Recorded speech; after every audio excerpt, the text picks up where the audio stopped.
News.com nga oyo humble serviteur na bino o azala toujours héros dans l'ombre mais na mingi na bimana terre parce que eza na événement munene oyo eza kat na commune à Masina leza précisément le 10 février eza journée internationale de la SAP na occasion wana saper munene ya mboka na biso Papa Griff a organisé ki mululu munene a na kati ya terrain municipal na kati ya commune à Masina bino mo bozomona ba saper nzinga ne bazo sala ba démonstration bana poto bana mkili mobimba tomoni bilamba lolenge na lolenge mengana koloba te bino moko à travers bilili oyo bolanda ba image oyo na sima nde boko commenter bolaninga na sima ya reportage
Seniorkos Azaki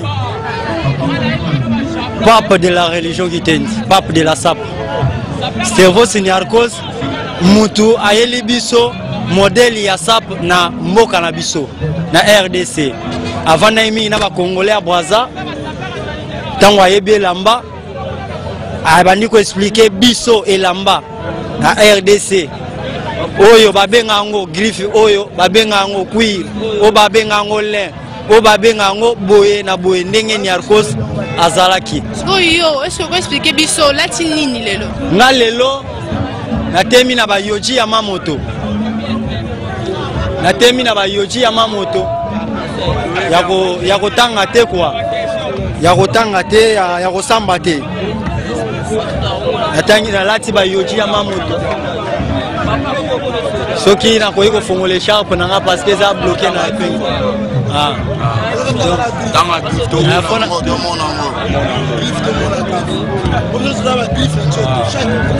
Donc, rien à dire quoi. Ça la calme. Comment on a la longue ligne soit. C'est Yoji Yamamoto. Yoji Yamamoto. Oye awa. Nazana ba police meet. Police meet. Nana ba police meet. Oyo États-Unis de Mafula Zamba Bilé les Japonais sont bien. Igwe Lion de la SAP, professeur de la religion Gitendi Antari Wambi. Sokoye na Sekotoyo. Sokoye Kotoyo. Toujours Yoji Yamamoto. C'est Yoji Yamamoto. Yoji Yamamoto. Yoji Yamamoto. Olingi. Ko chapeau na yo ezali. Ngai eza abwaka tabwa. Tozana pa chapeau o tozana ngai na papa Wemba na Adolphe Domingenzi. Bangonde tozana chapeau oyo. Bon fondation. Fondation nanga nazana danger de mort comme Linette. Ndenge Linette nangeza danger de mort. Les fondations nanga eza danger de mort. So côté na chaussette okuta na Montana. O alati chaussette à Montana awa naza cité kazali. En tout cas, il y a autant.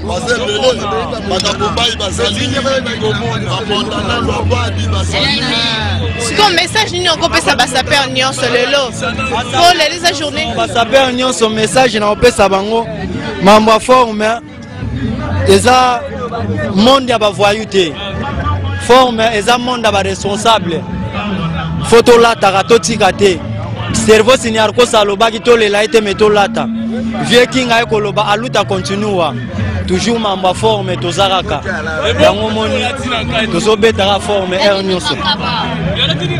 Merci beaucoup. Merci. Profilo tozomona juste bilele a ya forme nyonso yozo banga tena bilamba no lati awa ewe bimeli susu wapi. Bon ndeka yemei les descendants papa wemba king kestre mene ya balobaki elamba isi finzo tendima avant de kotana na ba griffe nzoto fendima donc so nzoto endimi yango ane lamba yo lati pona nzoto lati pona griffe te. Bon linzake kozanga te mais tellement ba maison sur la raté pour ça la marketing c'est une tila olekane kango publier kaka griffe boye za tina te donc lamba fo menzo tendima pona journal lelo ezo ko interpelloni. Bon pona nga babi bobozo japonais numéro 1 à Changu journal lelo pona nga esengo trop totondi ebela pona propagande politique te po bakabela biso ba enveloppe te ndenge pesa maka totondi ebela na stade municipal ya Masina pona lisolo ya propre propriété quoi donc mon propriété za santé ya mutu so ilolo za propriété oko zo maladie belé mutu faut za propre donc sentiment nga po ba doit tondi belé pona likambo ya propriété pona campagne moko boye songolo pakala te yango te ma baleki bazawa biso ya toza pe awa fallait moi cours ko pesa baleki cours yango mon cours pesa mi boye message ni ko iko adresser na peuple congolais oyo lelo ba Rolanda bino ba itando Kenya so ba omona pona journal lelo message ni ozo ko adresser pona ba congolais nyoso. Bon pona congolais nyoso na sepel ndenge mboge vandi kimia pour ceux kimia za te na mboka Japon ebeta mate alors ne mboge vandi kimia au moins ba pièce ya makasi ko même mapangu ba hectare na ba plateau ateke ko sala bilanga ebetami no po kimia za na mboka pour vane bana changu les sons la hymne journal le zake makama solo forme ezate kaka elamba foye ba ko lati elamba bona loboko chaki nini yona la hymne montre na bomona te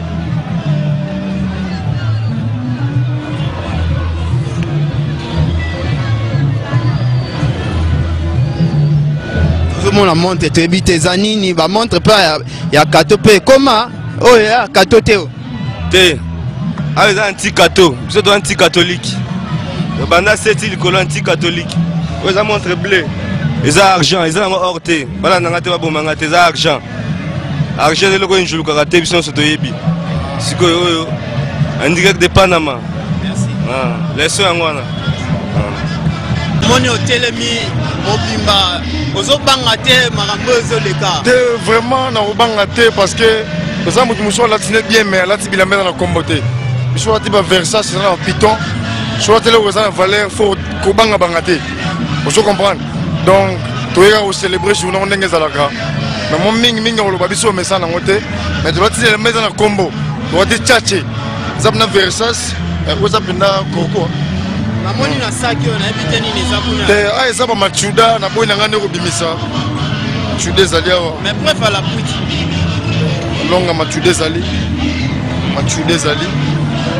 eza nango Nicolas Machuda ezali nazoboya na nga nde kobimisa eza complet machuda ezali na boyi na nga nde rankine mais jip ezoya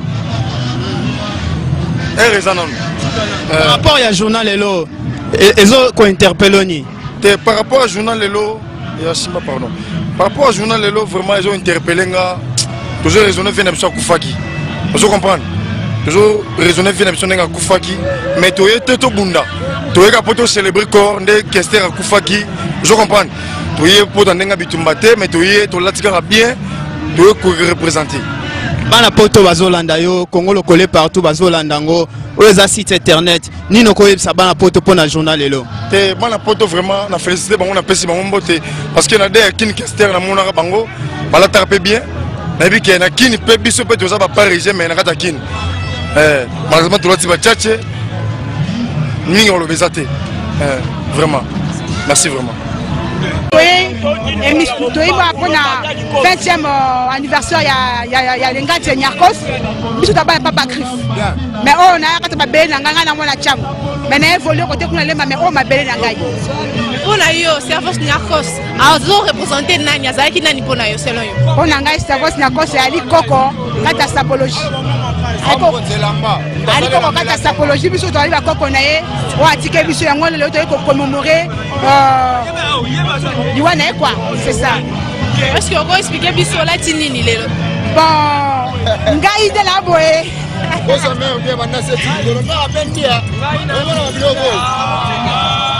Na koma cassé.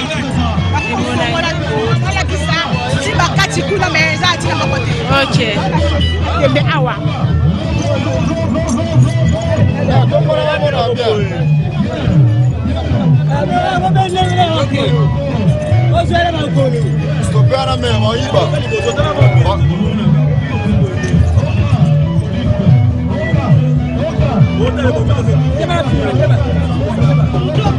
Chaussure qui parle. Donc, ils passent.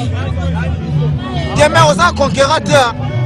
Ouais, mon mère, tu vas bon tout. Ah,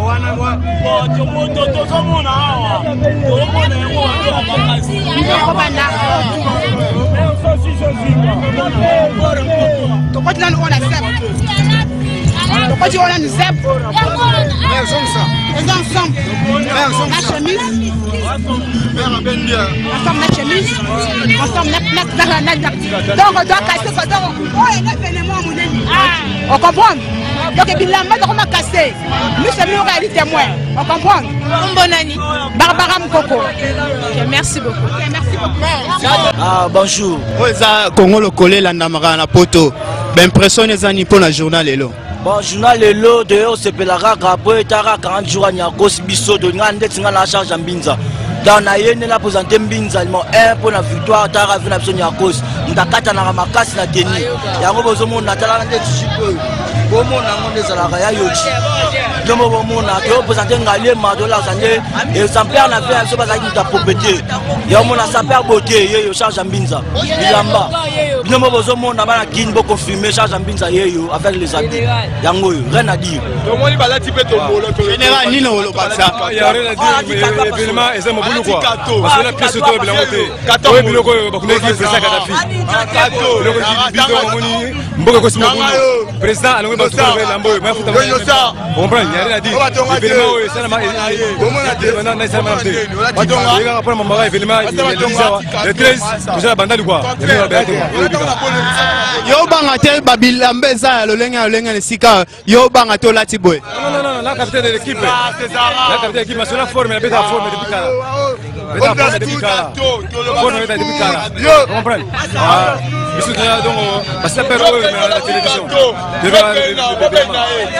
C'est pas qui s'est bagaboul, il y a une équipe mondiale de la SAP, ils arrivent à Kayakini. Baka c'est pas Bakimi Bitumba. Depuis le 27 depuis 12 ans, les gars, 7 minutes, Basangana, qui mis ça, tu vas ici Italie. Quand tu vas en France, tu vas saler la mort, soit chaussure. Les sabans, soit des gars chaussures, balasa. On m'a formé perpète, c'est arrêté.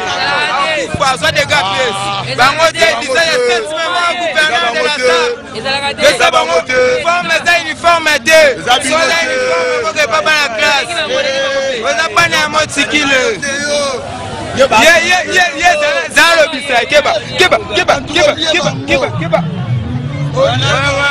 Wana mosigile oza ba japonais ya ngaliema oye achali na chango loko defane kama bele ndenge toyebo oza bagara bul équipe mondiale de la SAP tozo sige bango forme za uniforme te ke bandela yango chaque fois naza ba yoyo naza ba bechache naza mobimba ba bechache laissez muto abendaka na li solo ya passer a risenga yango les cœurs de bato bazwa ku ba ma deuxième la papa na risenga yango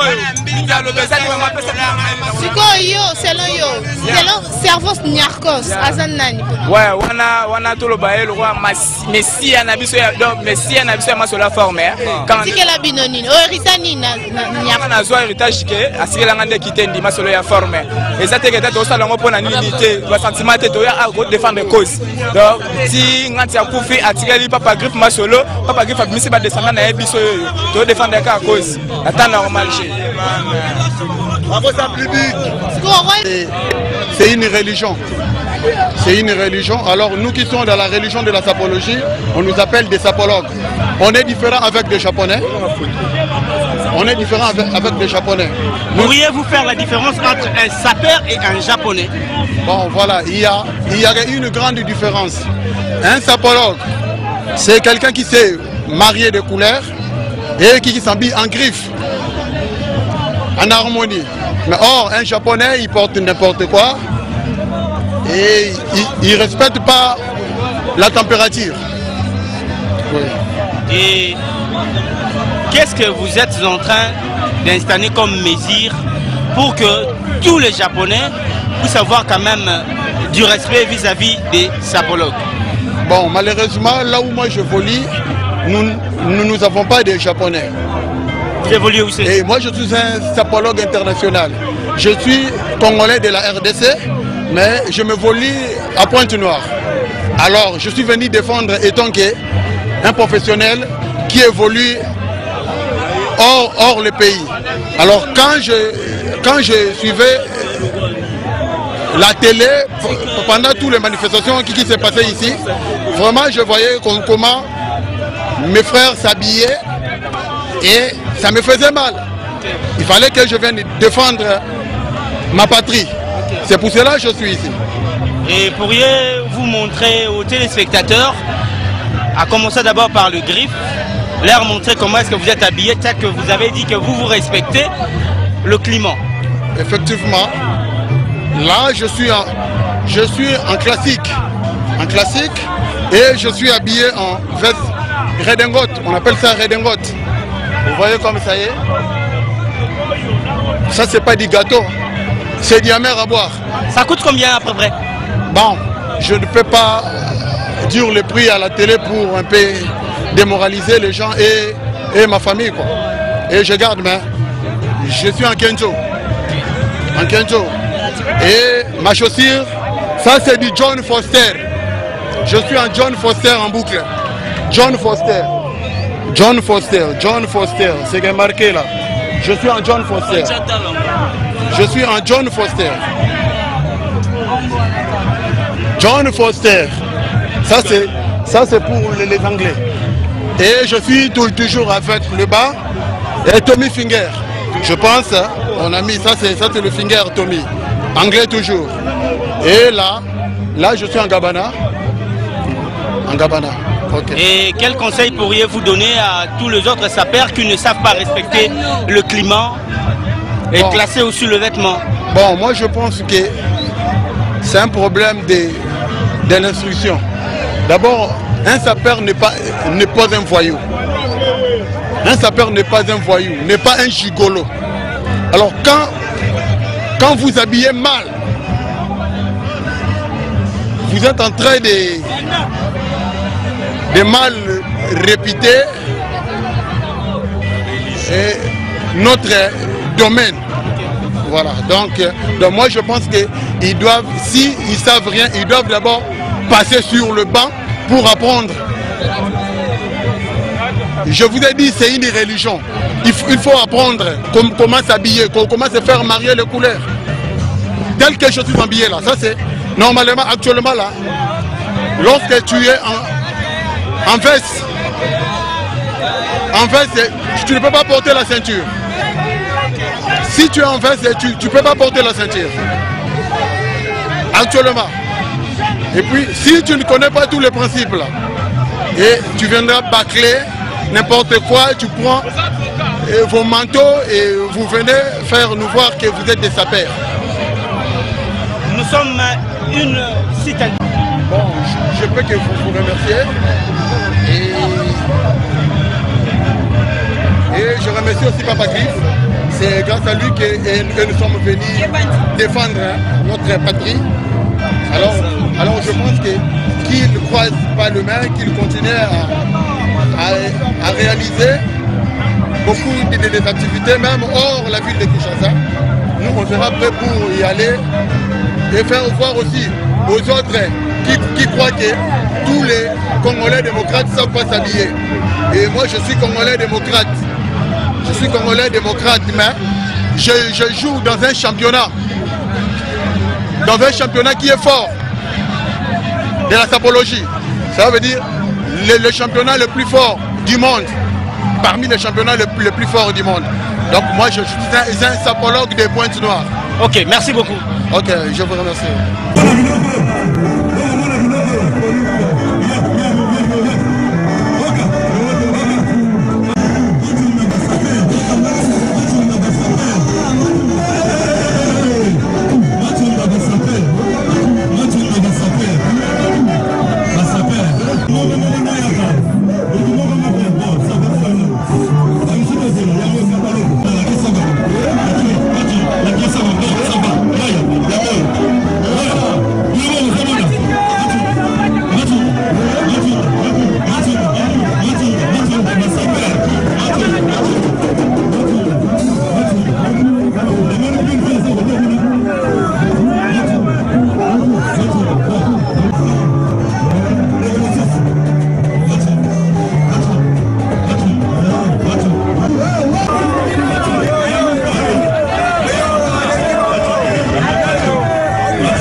Bonjour. Vous êtes la délégation de Brazzaville. Ouais, je suis le président de Brazzaville, Maxime Pivot, pour faire play de tous les sapeurs congolais, même que le président des sapeurs de Brazzaville. Quelles sont vos impressions par rapport à cette journée? Non, mes impressions, vraiment, je suis très comblé de joie parce que on doit remercier beaucoup Papa Griffe parce qu'il fait beaucoup pour cette journée aujourd'hui, le 10 février, journée mondiale de la sape. Papa Griffe, je l'encourage beaucoup parce que c'est un monsieur qui a pris cette courage, cette initiative de valoriser un grand monsieur, un grand sapeur qui n'est plus de ce monde, qui est décédé. Mais Papa Griffe a eu ce courage de valoriser ce grand sapeur, Servus Niakos. Donc je suis vraiment comblé de joie. C'est un plaisir, c'est un grand plaisir pour moi en tant que Papa Griffe, ce qu'il fait vraiment. Je le félicite beaucoup, je veux qu'il encadre la jeunesse, parce que nous les sapeurs, nous sommes les messagers de la paix. Ce que je dois nous demander d'encadrer la jeunesse, il faut qu'on soit unis, solidarité et l'amour, c'est ça, c'est ce que le message d'un sapeur c'est un messager de la paix. Nous voulons la paix dans notre beau pays, les deux Congo, Kinshasa, Congo Brazzaville, la paix soit durable, parce que sans la paix, on ne peut rien faire, c'est ça ce que j'avais. Merci. De rien.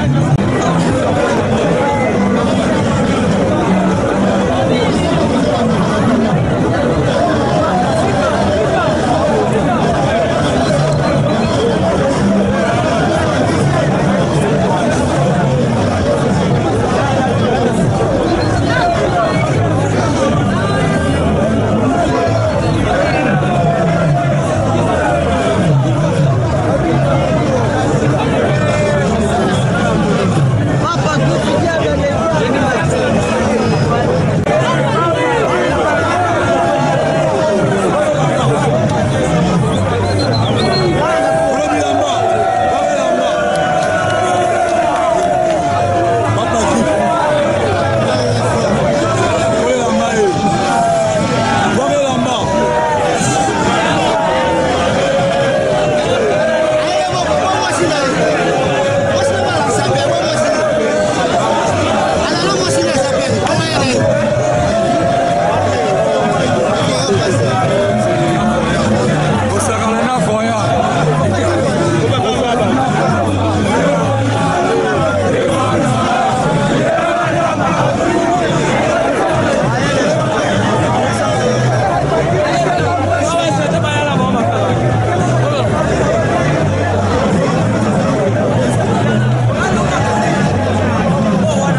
l'opportunité de se déplacer, venir couvrir cet événement. C'est un réel plaisir. Bon, par rapport à ce que vous venez de dire tout à l'heure, que les sapeurs se sont déplacés pour venir ici, pour honorer Stervos Niarchos, mais cela ne suffit pas. Moi je pense que ce qui prime beaucoup plus, c'est la journée mondiale de la SAP. C'est ce qui est vraiment très important et très intéressant. Parce qu'on ne peut pas toujours rester derrière les Occidentaux. C'est-à-dire, quand il faut sortir une journée de la femme, nous ne refusons pas. On est derrière. Journée du Saint-Valentin, nous ne refusons pas, nous sommes derrière. Mais maintenant, la balle est dans notre cas.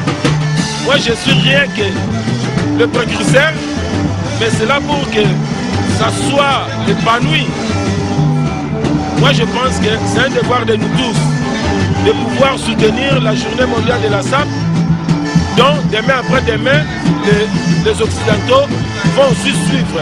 On ne peut pas rester toujours derrière les Occidentaux, ça dure le plan. Voilà, à mes côtés et à ma côté, il y a un représentant de tous les sapeurs de Brazzaville.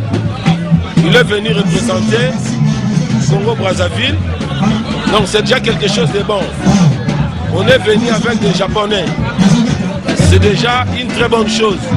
Donc pour moi, ce qui prime, c'est la journée mondiale de la SAP. Au lieu de rester toujours pour Niarchos non plus. Papa Griff, est-ce que vous avez été soutenu par le gouvernement pour organiser une telle événement? Non plus. Non plus. Ils m'ont promis, mais ils n'ont pas pu réaliser. On était parti voir le ministre de la Culture, M. Banza Moukalai. Il avait accepté qu'il va nous soutenir. Mais jusqu'à présent, il a donné même pas un rond. C'est déplorable.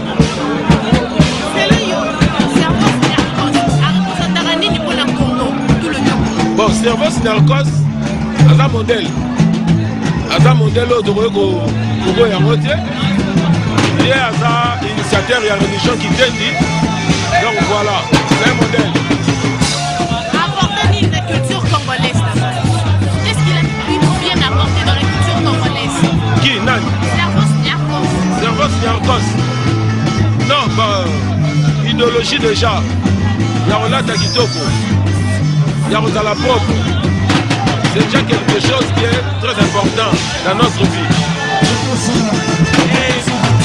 Aujourd'hui, quel message que vous allez lancer aux autorités du pays qui jusque-là trouvent que la sapologie n'a pas encore de la place, la culture Yambo Cannabis? Ils regardent un peu devant par rapport à ce que nous sommes en train de faire. Tu vois, la majorité des gens qui sont venus ici, c'est la jeunesse. Dans la jeunesse, il faut qu'il y ait un bon encadrement. Et pour les encadrer, il faut l'appui de l'État, c'est-à-dire du gouvernement. Parce que la jeunesse, c'est le futur de tout.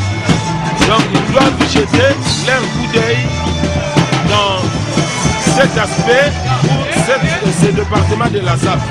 Demain après-demain, et ça doit aussi faire entrer de l'argent.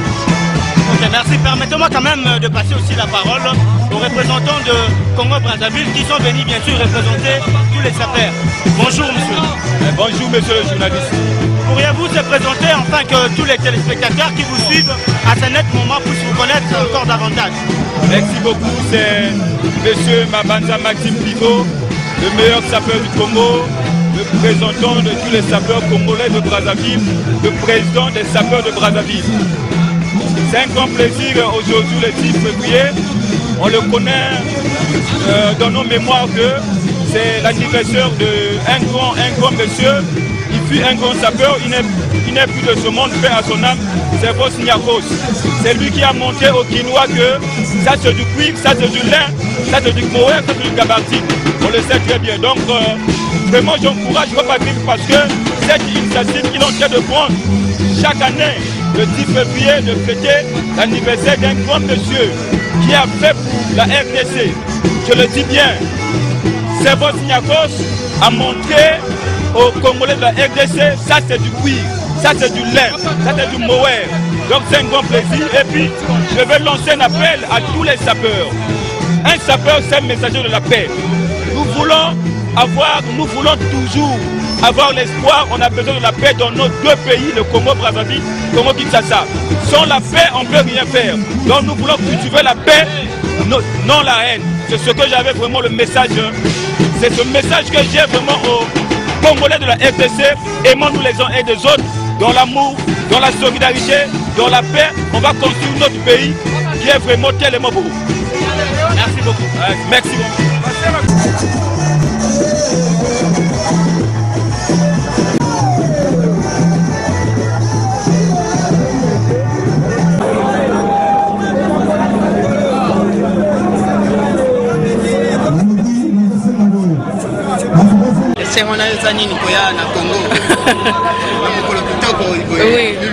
Comme ngai nayebi ka sapo ya Brazzaville nakamwi na sapo ya Kinshasa ezali différent na ndenge ya Brazzaville.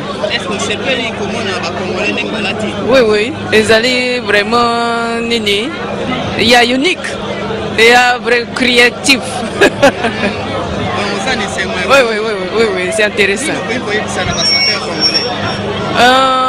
Bon, élégance, quand même, il faut bakanisa élégance, hein? Élégance. La moto a commis 6 millions de kilos pour pas faire de message de l'opération. Le 5 ça va s'appeler à Yambo Bantu Et Naïbisa Nini? Message de l'opération adressé à Papa Griff. Ah, d'accord. Bon, Papa Griff, comme ça, leader, ça peut. Et alanda bon abenda bajou na denge ya malamu denge ya babunda te bazala na respect ya bato pona balingana après basepela na mode bilamba ça c'est bon. OK. Bonjour. Vos impressions à propos de cette journée? Écoutez, c'est impressionnant. C'est impressionnant en fait, on s'attendait pas à ce qu'il y ait autant de monde qui viennent. Et là, on se retrouve devant des centaines, peut-être des milliers de personnes. Et c'est intimidant. Il y a du monde partout. On ne sait pas trop quoi prendre en photo. Mais en tout cas, on va prendre des photos. Voilà. Est-ce que vous êtes satisfait? Ah, mais largement. Comme j'ai dit tout à l'heure à la télévision, waouh, voilà, c'est vraiment du changement et j'en avais besoin, je pense. Est-ce qu'il y a un message là pour adresser pour les Congolais? Pour les Congolais qui s'intéressent à la SAP, en tout cas, je vais reprendre les paroles de Maxime Pivot. La SAP, c'est la paix. Donc voilà, les gens qui font de la SAP, arrêtez de vous battre, arrêtez de... Juste la paix. La paix, c'est le plus important. Voilà. Merci. Je vous en prie.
D'abord, tu peux si tu sur Tchango, merci, il y a trop, parce que va rehausser quand même le rendez-vous, donc merci à trop.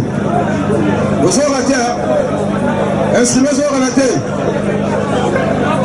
Balobi, instrument, et vous avez la son, Baflouana, donc Baflouana, on a une question à technique, par le musée. Balobi, du bossé à Baflouana, nous faisons bosser, il fallait d'abord beaucoup de s'entendre. C'est une façon de reprier deux fois. Donc, pasteur Nabiso, pasteur Orisena, Yone, Aouya, Okabolabiso, Mouba, Kodokumi Sanzambe. J'aime Jésus parce que Jésus nous aime. Je disais ceci, il fallait d'abord Kodokumi Sanzambe, Tokesi, autorité, et Bandimaki, qui est le Kamoya Salama. Tokesi, Maman Professeur. Maman Ernestine, merci à toi. Soyez de vos amis, assistants venant. Donc, il ça la bientôt. Tokesi, le colonel et le fils, merci. Il y a même une nation qui a un droit et puis à Tilinga Awa. Donc, pour le ça la bataille, la salle sera plus sautée. La télévision, la chaîne News Tout, en particulier CNN. Merci à toi. L'autorité News Tout, la chaîne News Tout à CNN. Là, la presse News Tout, on a mis tout le sonorité pour les japonais Awa. C'est pour vous dire que Bakamula Sap est comme le Kémoliboso. La émission, net la RTFS 1, la papa n'a pas de félicite au fond pas, qui manque nous, ensuite la rabie c'est pour que la Sap est comme le Bosso. Ceux qui te vendent, que vous avez battu, par autorité, la rabie c'est moi mini. Voilà pourquoi il fallait d'abord que vous en merci. Déjà, l'ambassadeur de la place Kiliki,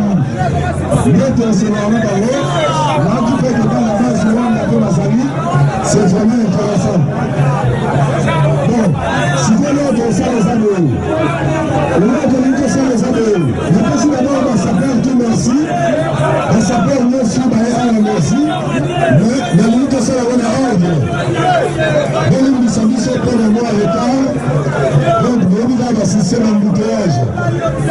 Pour eux, c'est la fête de l'autorité à FPC, sur des promotions culturelles. Donc si la possibilité, on s'appelle dans les alentours comme ça, Azébé Tahash, la caméraman et j'ai filmé par eux, parce qu'il y aura quelque chose qui va se passer au niveau du Japon. Déjà, la presse japonaise, ma chaîne, déjà comment Rwanda Bazali, déjà la Biwan, déjà la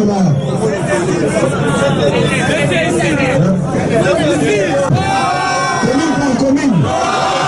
Concours à ce projet de Awa, passer à Orisena, que si ça concourt, le Pinokituka, côté.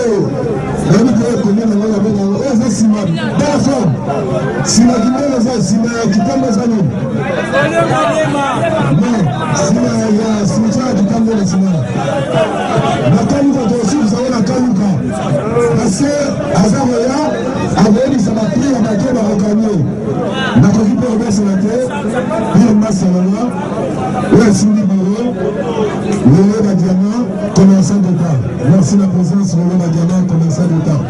Bon, ben ça peut, mettre à la disposition, comme ça la caméraman, Bakita, la ville à sa période, la Bakita. Ah, ça peut avoir Panzana. Alors, comment ça la nourrir? Surtout, population sur le Karaï, à l'Atimabé, on est là.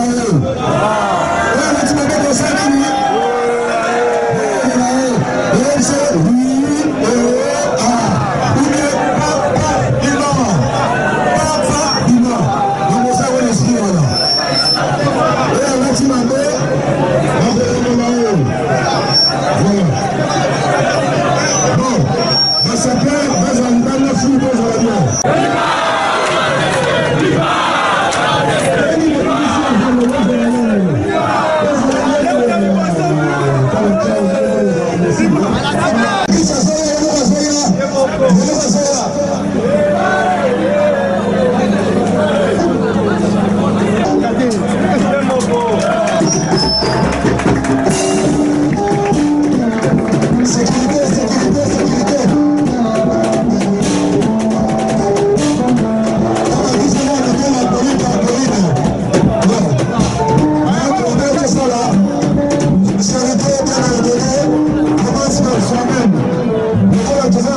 Bachango, il faut que respecter Bachango.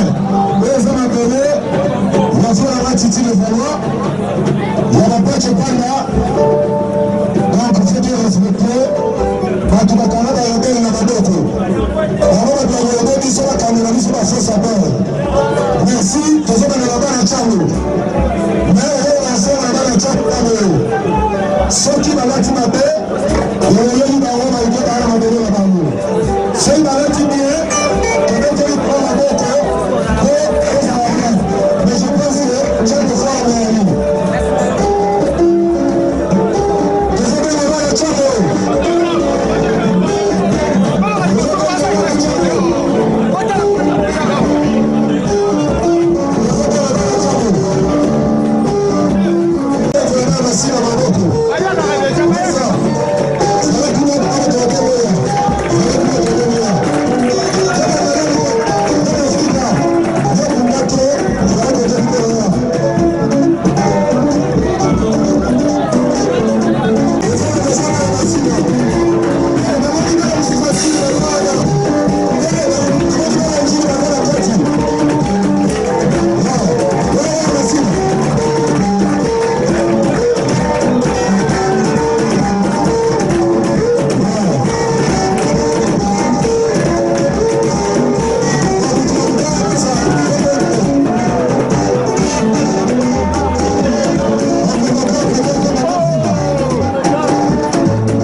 Tokomi na suka ya reportage na biso binomo bolandi célébration oyo lolenge ezalaki organisé lolenge bilamba ya lolenge na lolenge bandeko na nganga mona ça sur le terrain namoni bilamba ya lolenge na lolenge donc oyo nyonso bomoniaki na kati ya bilili oyo basaper mais bino bana poto bo juger ba image oyo nana lati bien nana voiti te donc exactement esengo ya koya kati na oyo sika koya ko célébrer na bino ensemble journée oyo monene Papa Griff a organisaki na nzela ba saper ya mboka na biso en tout cas bilamba ezali toyebi ke uta akuna mais na kati ya Congo pe eza na bilamba bino mo boyeba est-ce que oyo bana kisasa balati to bana kini balati eza ba original par rapport au bino bolata kuna to eza original te na pesi mbote na mama Gidi Bisengo ye oyo aza toujours mokonzi monene ya Congo lokole ye azo coacher biso toja toujours na ser makolo na ye toza toujours na fardo wana tangu nyonso coacher na bino bilili ya kitoko nde esalaki ete Congo lokole etika ville eya na kati ya commune Masina pona kolakisa bino journée monene to milulu minene oyo ezalaki organisé na kati ya commune Masina. Merci na Charles Fale, merci na directeur na biso de Shit Mambedoku. Tozoko ba toujours na numéro mosusu. Merci bolanda biso na numéro mosusu à s'ouvrir. Merci.